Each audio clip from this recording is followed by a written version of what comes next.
Hello again. 2025 is coming, and a lot of things gonna happen in next year. So here are my 5 recommended Memorias that will be coming in 2025.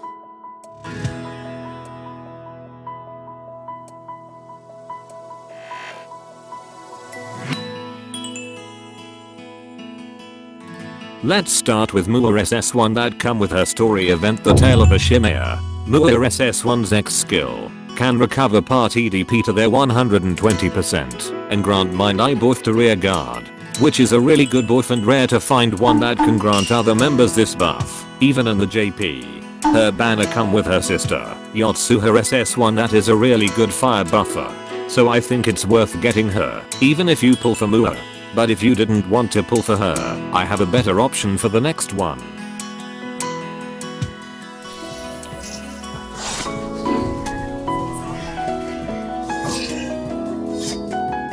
Tama SS5 come with her side story event. In the dying season, we are.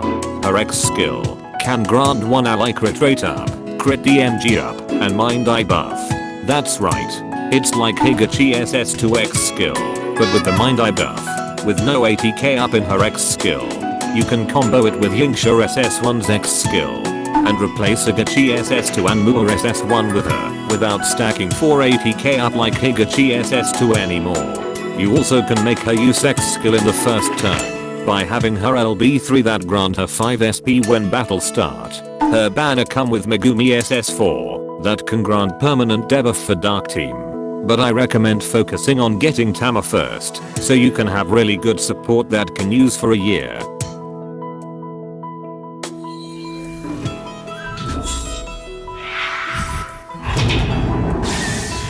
Miya SS2 is one of SS Memorias that come with story event, The Little Emperor and the Peaceful Breakfast.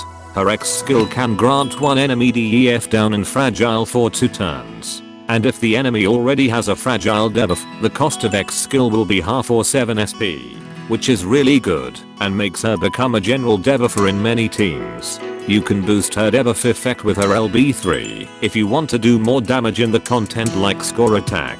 And if you have her SS1 Memoria you can use her as debuffer that can also deploy the light field too. Her banner come with Miya SS2 that can recover part EDP to their 150%. Which is not that good Memoria, but it's fine if you like Miya energy and want to pull for her.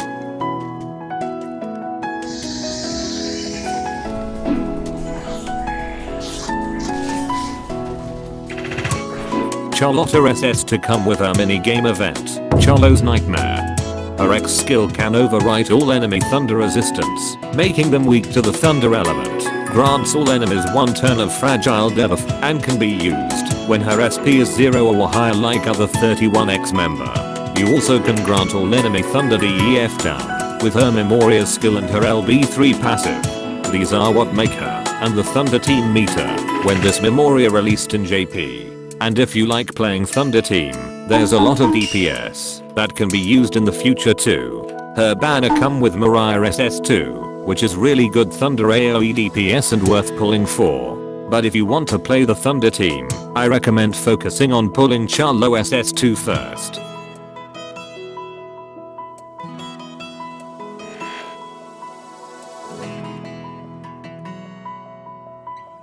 Aoi SS2 is one of SS Memorias that come with story event, the Noble and Ephemeral ones. Her X skill will deal single target thunder damage based on her VIT stat and the token she had. She can get a token stack by getting attacked or using her Memoria skill, which is hard with just spamming her Memoria skill every turn to get 10 token stacks. But it will be easier with her SS1X skill that can direct AoE damage to herself. That also means if the enemy attack with an AoE attack while having a cover buff, she can get up to 3 token stacks per attack.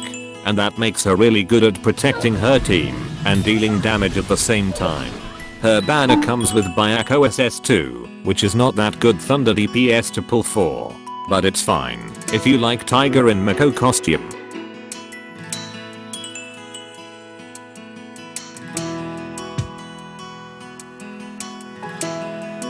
Inori SS2 is currently one of only 4 Memorias in the game with critical piercing attack in their X skill, which is a powerful attack type that can clear any content in the game. Because the critical piercing attack will deal 100% critical damage and ignoring all enemy resistant. And be careful, that critical piercing attack can't be buffed with any element buff or field. But you still can use Minai buff or fragile debuff with her, because it's still treated dealing weakness damage to enemy. Inori SS2 is also one of the highest AoE damage in the game, making her a great option for clearing multiple enemies or even single target fights. Her X skill will buff herself a crit DMG up before the attack, and dealing a critical piercing attack, while only she had a charge buff. And her Memoria skill can grant herself a crit rate up and charge buff, which is good, that you didn't need other members to provide her with a charge buff. But the one big issue she has is that when Inori SS2 was first released in JP, she was one of the worst Memoria in the game for a long time. Before the game had a balance adjustment in 2.5 anniversary in JP to turn her into today, and the global might have to wait for it too. Her banner only pick up her as the only SS in the banner, so feel free to consider pulling for her. That's all from me. If you have question or anything, feel free to ask or tell me. And I also wish everyone having a happy new year and having a good roll. Bye.